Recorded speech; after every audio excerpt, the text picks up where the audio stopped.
Hello and welcome to Trojan TV. I'm Hunter. And I'm Rachel. Welcome back. I hope everyone had a great spring break. I know I did. Now let's get to this week's news. Next year, alternate PE resource will not be offered. As a result, all current 6th and 7th grade students may request the opportunity to test out of their middle school PE class next year and receive credit. The test out will occur in different phases. A personal fitness project must be completed before May 9th. A written component must be completed on May 9th during 6th hour and resource. A fitness test will occur between April 25th and April 29th, and students must also participate in 2 pre-approved organized activities throughout the next school year. If students select the test out option, they must sign up through a link sent to parents by Friday, April 22nd. The study guide, details regarding the fitness project, and a form to bring to your current PE teacher were also sent to parents via email and are available on our website, the link. If you have any questions, see Ms. Lacco for more information.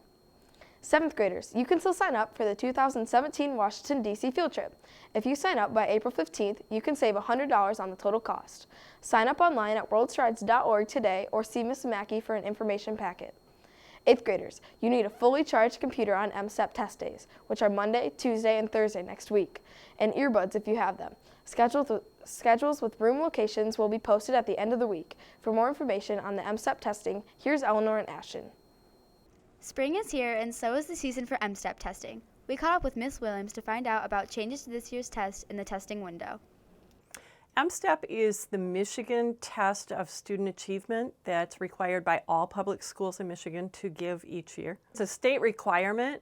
The state is looking for student growth and ways to track that, and so that's what they use that test for. All students in grades 3 through 8 take a test in math and in language arts, which includes both reading and writing, along with some basic spelling and grammar issues. All 4th and 7th graders take a science test, and all 5th and 8th graders take a social studies test in addition. Multiple complaints from parents and students have forced some changes to this year's test. 6th grade testing has been shortened substantially. They dropped out an entire 2-hour block of testing in 6th grade, and the same in 7th. 8th grade testing will have that block still, so it remains a fairly lengthy test. Despite the changes, staff and students still have concerns about the test. I just think it's my job as the student's teacher to get them prepared. And I think the big thing is, like, it's just different. Like, you have to pick, like, if you want to write a note, so you got to choose the pencil, and then you got to pick the paper. And it's just a different format, and I think getting everybody familiar with that format makes it more comfortable. We already have NWA, and we already take like CAP tests and stuff. And it's just like another, it's like 2 weeks long too. It's just like another useless test. This year's testing window is from April 11th to May 27th. This has been Ashton and Eleanor for Trojan TV. This program is being brought to you by Bell Tire. See us for all your automotive needs. Boys and girls in grades 2 through 9 are invited to sign up for the TC Central High School Spring Fling Basketball Tournament. The cost is $100 per team, and the registration deadline is April 16th by 6 p.m. Get more information on the CHS website. 8th graders wishing to test out of high school courses, the schedule is as follows. Test out will be offered at Traverse City West Senior High in rooms C102 and C103 on Thursday, May 5th from 7 to 9 p.m., Saturday, May 7th from 9 to 11 a.m. and 11:30 to 1:30 p.m., and Monday, May 16th from 3 to 5 p.m. in the East Middle School Library. Any 8th grade student going on the Washington, D.C. trip will test on May 16th, so please note this date on your test out application. Students need to declare their intent to test out by obtaining an application from their counselor and completing it by the deadline. This application must be returned to your counselor by April 20th. Now it's time for this week's Classroom Spotlight with Mrs. Brooks' science classes. That's pretty good food right here. For this week's Classroom Spotlight, we caught up with Mrs. Brooks' science class. For the past week, they have been learning about organisms using the microscope. The purpose of this activity was to give the students a chance to see the micro world the world that we don't always get to see with the naked eye, but we do get to see with microscopes. Many students enjoyed this activity. Just like seeing them, because they said they're too small to see them with the naked eye, and so it was really cool being able to see them. Mrs. Brooke has many goals for her students. I want students to understand that even unicellular organisms, which means one-celled organisms or critters, are able to perform all the same kinds of things that we are, even though they're much smaller and they live inside of the microscopic world. This has been Cami And what? reporting with Trojan TV. That concludes this episode of Trojan TV. You can follow Trojan TV and the DMC on Instagram and Facebook. And don't forget to check out DMC and Trojan News on the new website, The Link. We are leaving you with some humor from Paxton, Ethan, and Sterling. Have a great weekend, Trojans. Bye. Good afternoon, East Middle School families. This is Mr. Mead, the 7th and 8th grade principal here at East Middle School, and I wanted to take some time to fill you in on the new tardy policy that we're using here at East to try to maximize our students' academic achievement. Now, historically at East Middle School, tardies have been a problem sometimes. When you have students coming in late, it interrupts their learning, it interrupts the learning of their classmates. The teachers are trying to get the lessons off the ground, and kids are coming in either without their materials or just not coming at all for 5 or 6 minutes. It creates a distraction, and just to confirm what I was suspecting in my mind, last quarter I went ahead and did some data mining in PowerSchool, and I took all of the students who had 0 tardies in the 8th grade and calculated an approximate average GPA. And the number was 3.8, very, very high, and that's with students with no tardies.